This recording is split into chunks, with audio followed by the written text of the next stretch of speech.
اسی لیے اللہ کی نصرت بھی آتی تھی اور اس آیت کریمہ یہ آیت کریمہ ان کے نظروں کے سامنے رہتی تھی انتم العالمون ان کنتم مؤمنین. ہم کو کرنا کچھ نہیں ہے بس پکا ایمان رکھنا ہے. کامیابی کی ضمانت تو پروردگار نے کامیابی کی ضمانت تو پروردگار نے دی ہے. تو ہے میرے بزرگوں اور دوستوں پروردگار عالم نے تمہاری کامیابی کی زندگی دعا کرنے کے لیے ہے. ارے میاں تم نوکری کرتے ہو تمہارا مینیجر کہتا ہے کہ اتنے گھنٹے زیادہ کام کرو تمہارا پروموشن ہو جائے گا. ہم دنیا میں ترقی کرنے کے لیے 1-2 گھنٹے کام زیادہ کر سکتے ہیں. کیا وہ حکم الحاکمین تمہاری کامیابی کی گارنٹی دے رہا ہے؟ کیا تم نمازیں پڑھنے کا الگ کے نمازیں پڑھنے والوں کے علاوہ نفلی نمازیں نہیں پڑھ سکتے؟ آپ تسبیح نہیں پڑھ سکتے؟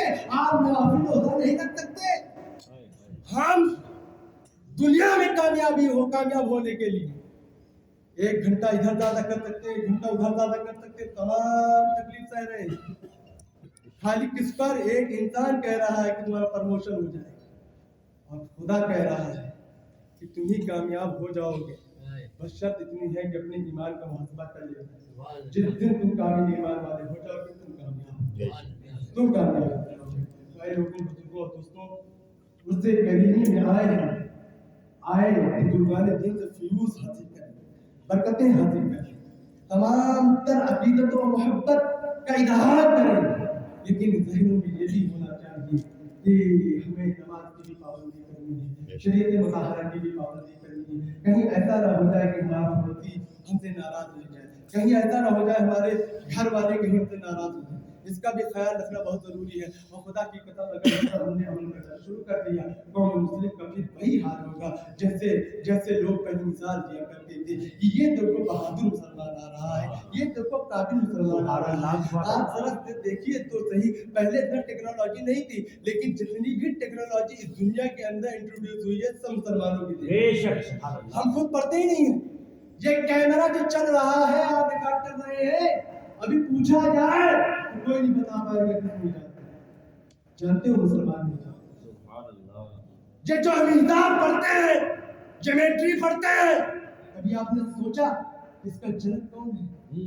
یہ جو آج میڈیکل سائنس اتنی ترقی کرتے چلا جا رہا ہے ابھی آپ نے سوچا اس میڈیکل سائنس کا فادر کون ہے اس کا جنک کون ہے؟ سب مسلمان سب مسلمان ہیں. ذرا سوچئے کہ کتنا پختہ ان کا ایمان رہا ہو کہ ایمان میں یعنی شریعت میں مہارت حاصل کرنے کے بعد دنیاوی علوم میں بھی اتنی مہارت ان کو حاصل ہوئی. کیوں؟ صرف اسی لیے کہ اللہ رب العزت نے کہا ہے کہ جس کام میں تم لگ جاؤ گے اس کام میں ہم کامیاب کر دیں گے لیکن شرط یہ ہے کہ ایمان والے ہو جاؤ. تو یہ کامل ایمان لے کر کے یہ جس فیلڈ میں لگ جاتے ہیں تو وہ فیلڈ کے سردار ہو جاتے ہیں.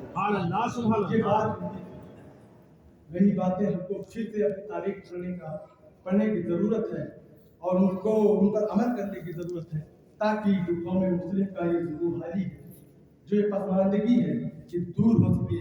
اور یہ آپ بہت سوچ میں نہ رہیے گا آج کا دن آپ نے جو گزارا ہے نا بہت بہتر دن تھا. جو حالات ہیں کل بد سے بدتر ہونے والا ہے. اس حال پہ نہ رہیے گا مہندی آ گیا تو مہندی کا انتظار کر رہے ہیں. کیا بات سب مہندی کا انتظار ہمارے قوم کے میں تو بڑی ذمہ داری کے ساتھ کہہ رہا ہوں میرا اٹھنا بیٹھنا سب سے ہے بڑے بڑے پیر صاحب سے بھی ہے بڑے بڑے علماء سے بھی. بس ایسا لگ رہا ہے کہ بس سب انتظار کر رہے ہیں کہ بس مہندی آ جائے بس ان کا دامن پکڑ لے بس ہماری طرف سے بول نہیں. خدا کی قسم ایسا نہیں. ہم کو اپنے حصے کی ذمہ داری ادا کرنی ہے. ہم کو اپنی حصے داری نبھانی ہوگی. مہندی بھی آئیں گے تو پوچھیں کہ تم نے کیا کیا ہے تم نے کتنی کوشش کی ہے. جب رجسٹر نہیں ہوگا تو کہیں گے کہ جاؤ یہ دامن میں بھی تمہاری گنجائش ہے. مہندی آئیں گے ہماری نصرت کریں گے لیکن اتنا یاد رکھیے گا پہلے ہم اپنے حصے کی ذمہ داری کریں گے. تو انشاءاللہ آج یہاں سے جائے تو اس انداز یہ ذہن و فکر لے کر کے جائے کہ ہم کو مثالی مسلمان بننا ہے.